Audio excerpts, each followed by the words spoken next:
എല്ലാ കൂട്ടുകാർക്കും മലയാള മനോരമ ശുഭദിനം പരിപാടിയിലേക്ക് ഹൃദ്യമായ സ്വാഗതം. മടുപ്പില്ലാതെ മുന്നേറാം. ബുദ്ധനും ശിഷ്യനായ ആനന്ദനും യാത്രയിലാണ്.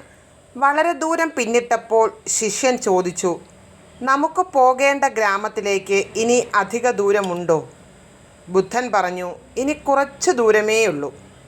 വീണ്ടും കുറേ ദൂരം സഞ്ചരിച്ചപ്പോൾ അവർ കർഷകനെ കണ്ടു. ആനന്ദൻ അദ്ദേഹത്തോട് ചോദിച്ചു, ഗ്രാമത്തിലേക്ക് എത്ര ദൂരമുണ്ട്?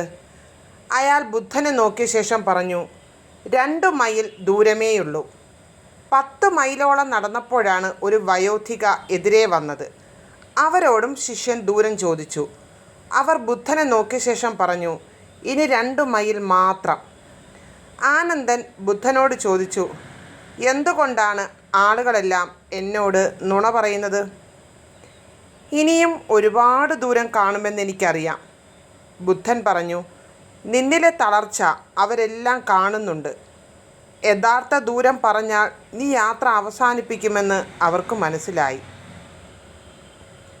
എത്തിച്ചേരാൻ പറ്റും എന്ന വിശ്വാസമാണ് എല്ലാ യാത്രകളുടെയും തുടക്കം.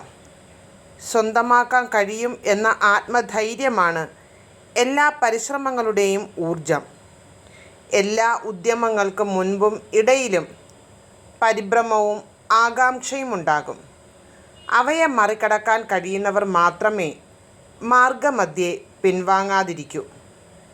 എല്ലാ പ്രയാസങ്ങൾക്കും അവയുടേതായ അസന്നിഗ്ധതയുണ്ട്.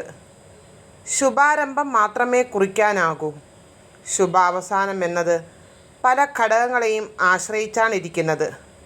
അതിൽ ആത്മബലവും ആവാസ വ്യവസ്ഥയുമെല്ലാം ഉൾപ്പെടും. പൂർത്തീകരിക്കപ്പെടാത്ത ദൗത്യങ്ങളുടെയെല്ലാം പിന്നാമ്പുറങ്ങൾ പറയുന്ന കഥ ദൗത്യത്തിൻ്റെ കാഠിന്യത്തെക്കുറിച്ച് മാത്രമല്ല, അവ നേരിടാനിറങ്ങിയവരുടെ തളർച്ചയെക്കുറിച്ചും തൻ്റെ ഇടമില്ലായ്മയെക്കുറിച്ചും കൂടിയാണ്. കൃത്യമായ വഴികളിലൂടെ സഞ്ചരിക്കണം. മാർഗതടസ്സങ്ങളിൽ മനം മടുക്കരുത്. ആവശ്യത്തിന് സമയം അനുവദിക്കണം. മറ്റുള്ളവരുടെ പര്യടനങ്ങളുമായി താരതമ്യം ചെയ്യരുത്. ദൂരക്കാഴ്ചയും ഹ്രസ്വദൃഷ്ടിയും നഷ്ടപ്പെടരുത്. തളർന്നാലും തകരരുത്. തുടങ്ങിയ വ്യവസ്ഥകൾക്ക് വിധേയമായി എല്ലാ ലക്ഷ്യങ്ങളും പൂർത്തീകരിക്കപ്പെടൂ. ചില യാഥാർത്ഥ്യങ്ങളെ ആർക്കും തിരുത്താനാകില്ല.